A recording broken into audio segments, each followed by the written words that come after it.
Welcome to Full Circle. I'm your host, Hilary Doyle, with your host, Edward Greenspon. Hi, Ed. Hi, Hilary. Good to have a companion for a few minutes, and then I guess you're taking over.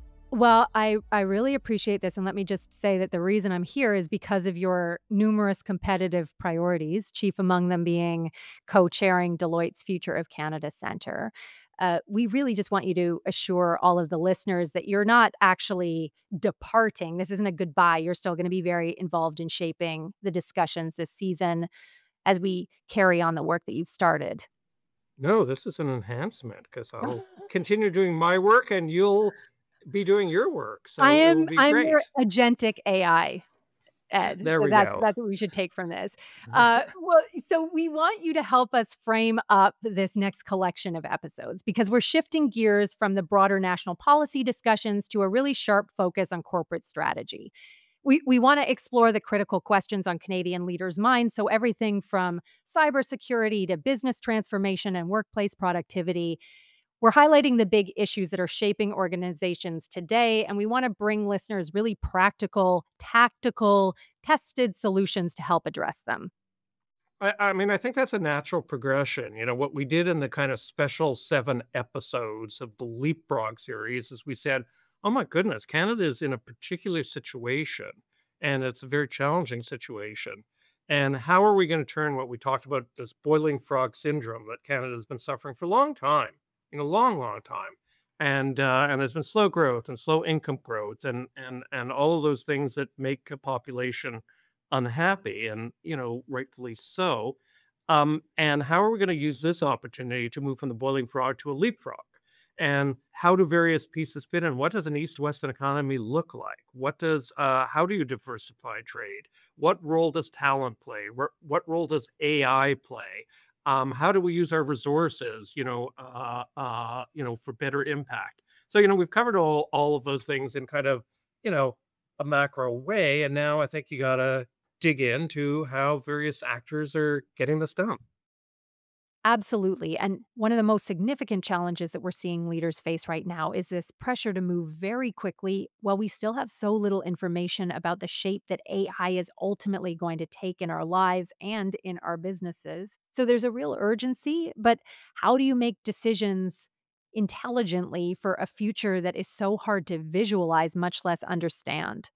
Well, like people have been talking for years about scenario planning. And, I remember one of my first presentations last winter about, what's the Trump factor. And everybody was saying they knew what Trump was doing.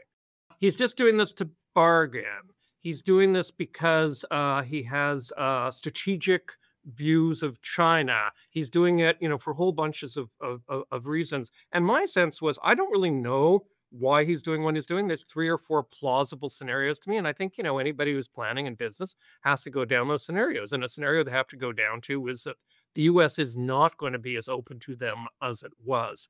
I think for a government, though, a government needs to pursue a 2-track strategy. And it's a very difficult thing to pull off politically, I guess. Track 1 is you do have to diversify away from your dependence on the United States. If in 10 or 20 years we are still 3/4 dependent on one country to take our exports, that's going to be very problematic. So we have to, move in a direction. At the same time, in order to make the disruption as small as possible, and given the dynamism historically of the United States market and its proximity, we need to secure as much access as possible. So you're asking people to understand moving away from the United States, elbows up, and you're asking them to, understand that, we live on a continent and we need to maintain access to that market, elbows down.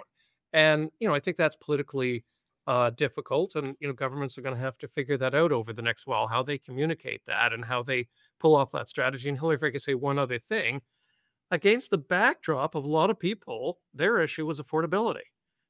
And, if you can't tie this agenda into the affordability agenda, which I think is a doable proposition, and you can't show people this is going to help you cope with your cost of living and with your stagnant income, then I think it makes it even more politically difficult.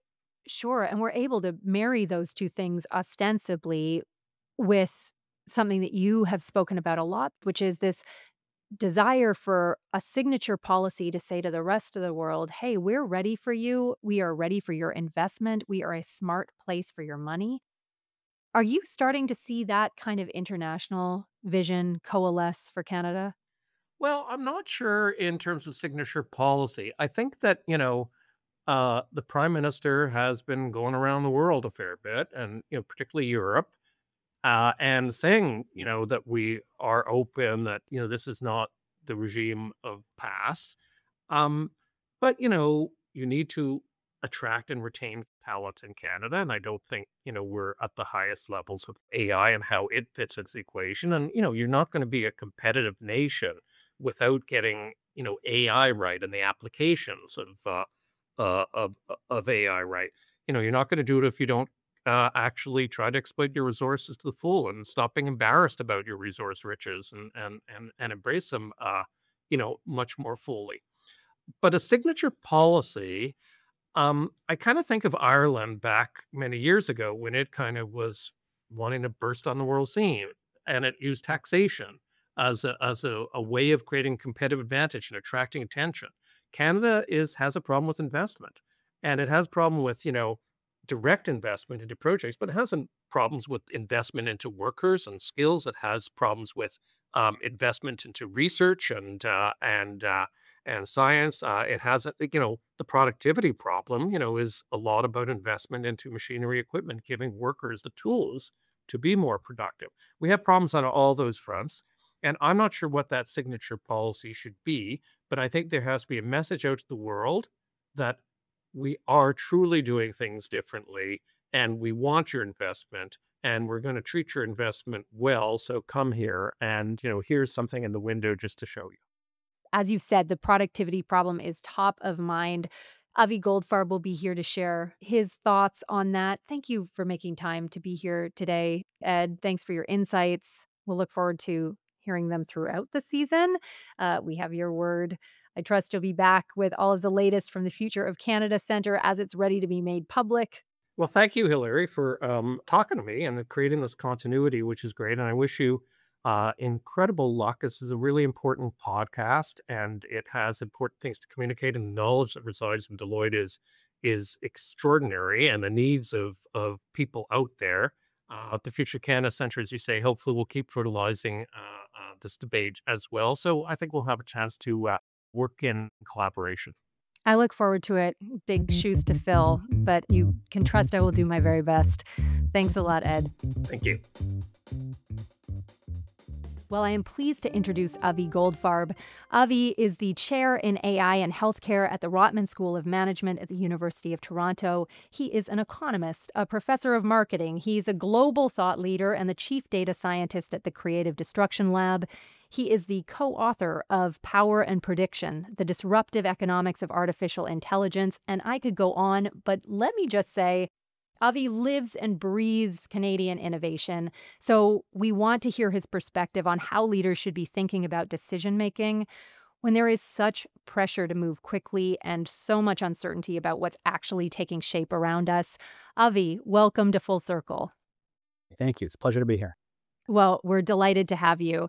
And let's start here. One of the most powerful ideas I took away from Power and Prediction, and there were many, was this distinction you made between point solutions and systems solutions as they relate to new technologies. So this idea that unleashing the full power of a technology is really equivalent to the distance between inventing the light bulb as a point solution and electrifying industry as a system solution. I'm hoping that you can place us on the continuum in terms of where you think we're at in the current evolution of AI. Most Canadian companies are at best in a point solution phase. What does that mean? It means you're looking for opportunities within your existing workflows to add AI to make some process you're already doing a little bit better. Okay. So you already have a call center, you figured out how to automate aspects of that call center, and in the process, you're going to improve productivity by some percentage point for that part of your workflow. That's very different from system change. System change requires changing your workflow.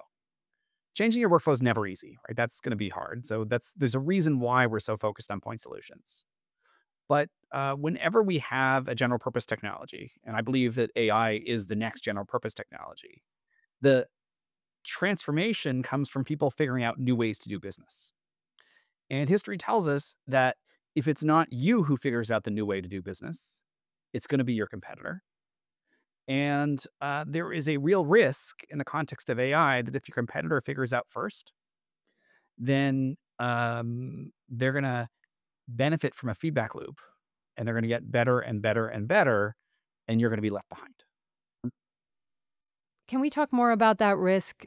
We know that traditionally leaders slow their decision making in uncertain times. So, what's at stake for the slow movers?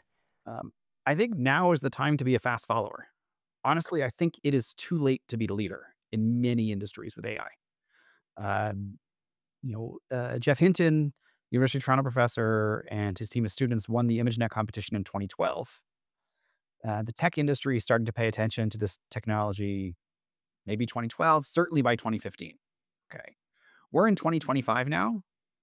Uh, the It's time to check out the landscape, figure out what's working, and become a fast follower. So, and that's in history, from my understanding, that's something that Canadian businesses do well, which is we figure out what works around the world, and then we implement quickly what is widely known to be best practice. And I think that is now possible with AI. Had you asked me 3 years ago, I would have said we're still in maybe time to lead. But now there's enough sense of what's going on that we can be fast followers. Yeah, we are great at invention and glacial at implementation. What needs to happen to change that? So you're right. So first of all, absolutely, we have the talent here. So AI talent is not the problem.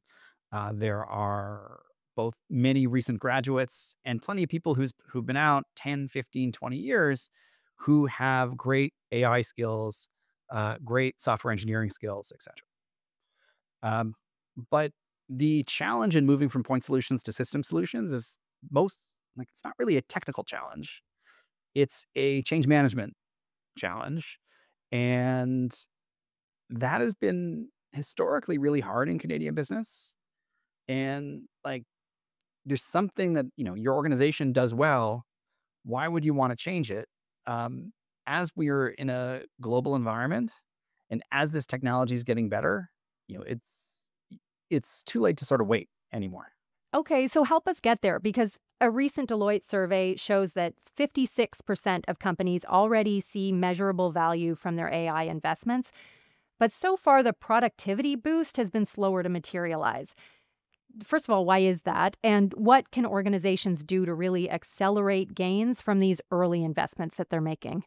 Okay, so I would say that's exactly what we'd expect from a general purpose technology. So these kinds of technologies, where uh, to unlock the real value, you have to do things differently. And doing things differently takes time. Okay, so if what you're doing is looking at your existing workflow, you have people who code and they're using Copilot or some other tool to code more effectively, that's going to boost their productivity a little bit. But once you aggregate that up to the organization, unless you're a sort of a software first organization, it's not going to make that much difference. And we've seen that with technology after technology after technology. Way back in the 1880s, electricity was clearly about to transform the world. But most people who adopted electric power into their factories, they kept their workflow the same and just found a slightly cheaper source of power, replacing a steam engine or a water wheel with electricity. And that saved a little bit of money, but didn't have a huge productivity boost until they figured out electricity allowed you to design a different kind of factory where you could have modular production with inputs in one end and outputs out the other. That was a direct result of electrification. So you think about your 20th century factory that you might imagine Henry Ford and others building. That's because of electrification. But it took a good 30 or 40 years from, oh, this can improve reduce our power consumption or our spending, to we can do things much better, faster, and cheaper by transforming the business. And I'd expect the same transformation with AI. Okay, so then we're in this kind of messy middle at the very beginning. And I'm wondering, I'm not asking you to be an expert in organizational change here practically, but I am wondering where you would be investing money to support organizational change if you were currently running a Fortune 500 company. So I would think about the things that you think of yourself as doing well, Hmm.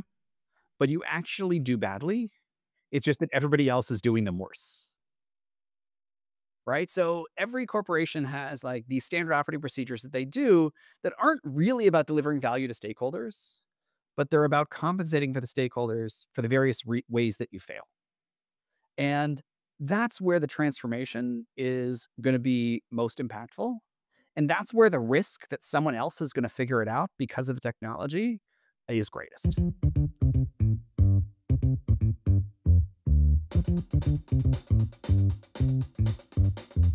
If we're talking about transformation, then it is definitely time to talk about the Creative Destruction Lab. For anyone who doesn't know CDL, it's one of the most valuable startup accelerator programs in North America, and it sits within the Rotman School of Management.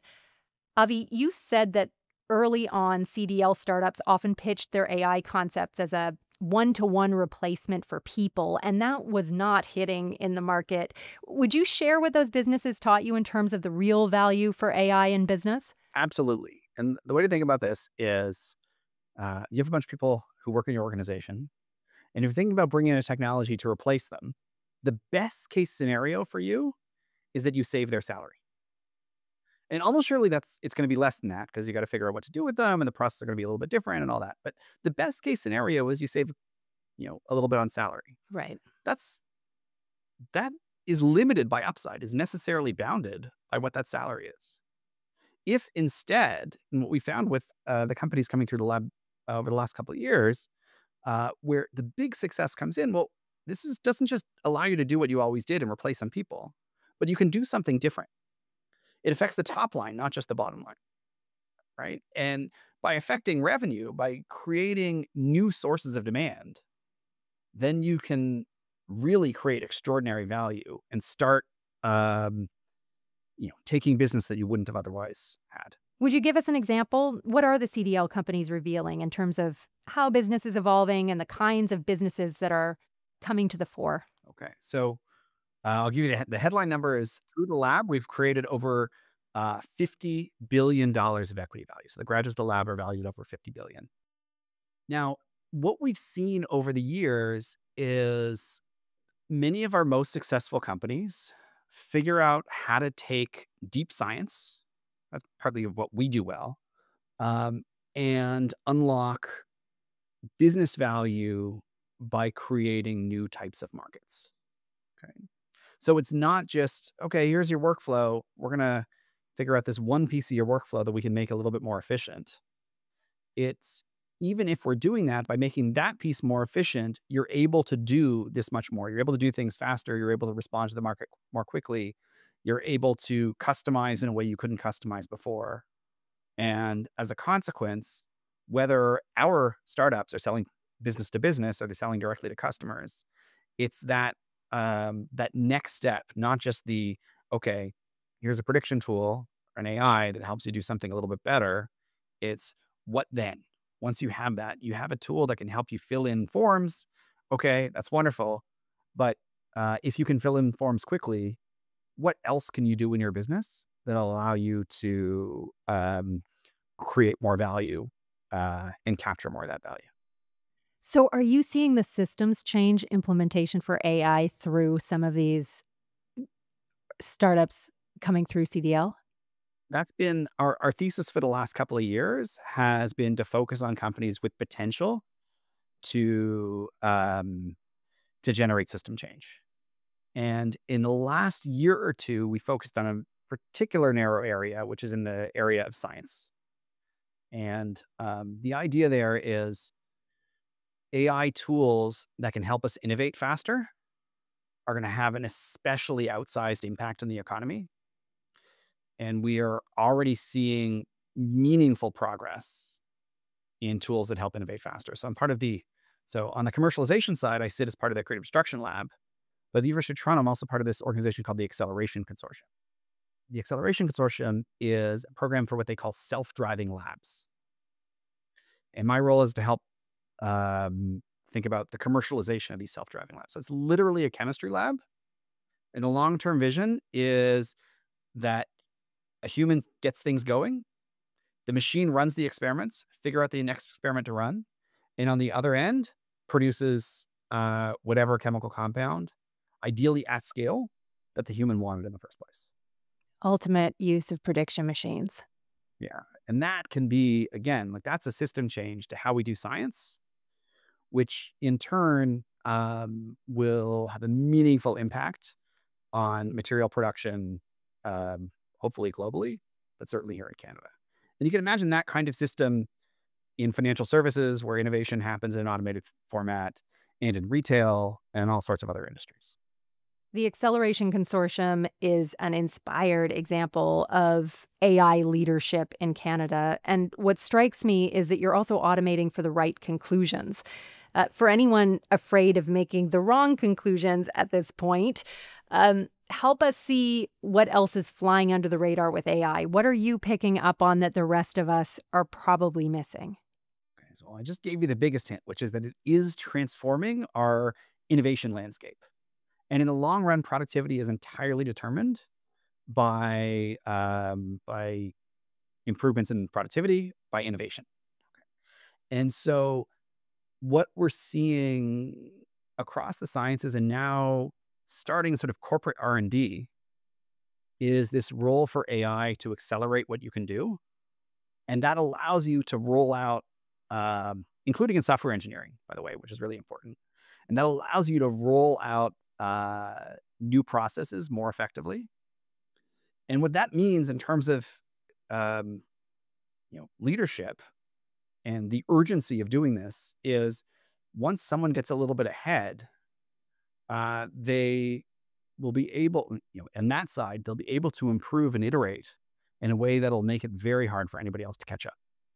So interesting. I mean, systems change is one thing. You talk about how difficult that is, but to be able to test the efficacy or run the predictions on the efficacy of those systems changes before you've actually implemented them, that is transformational. Absolutely.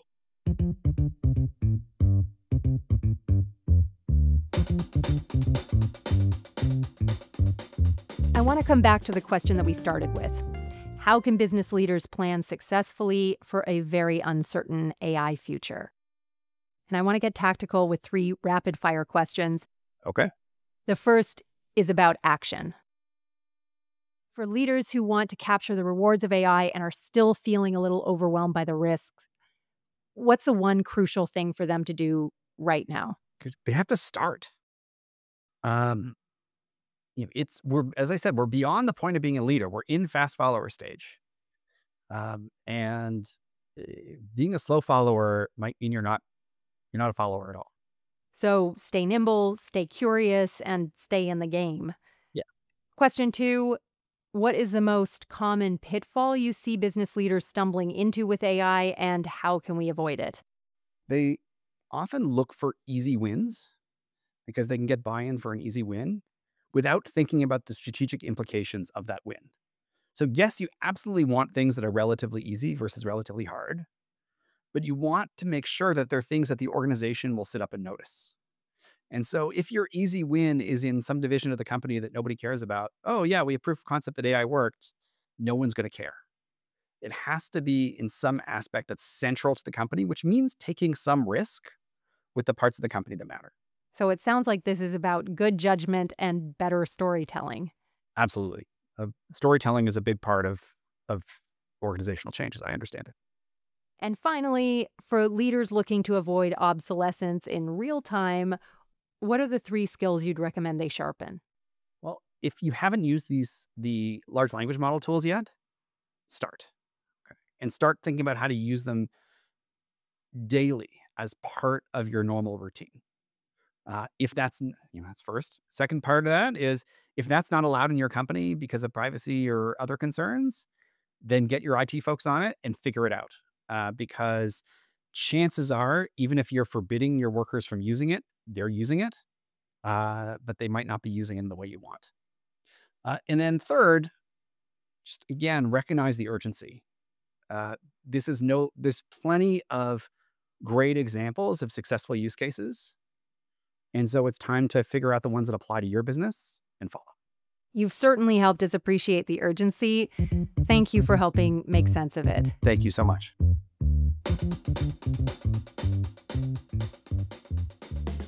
That was Avi Goldfarb, as always, making sense of the noise. He covered a lot of terrain, so let's recap.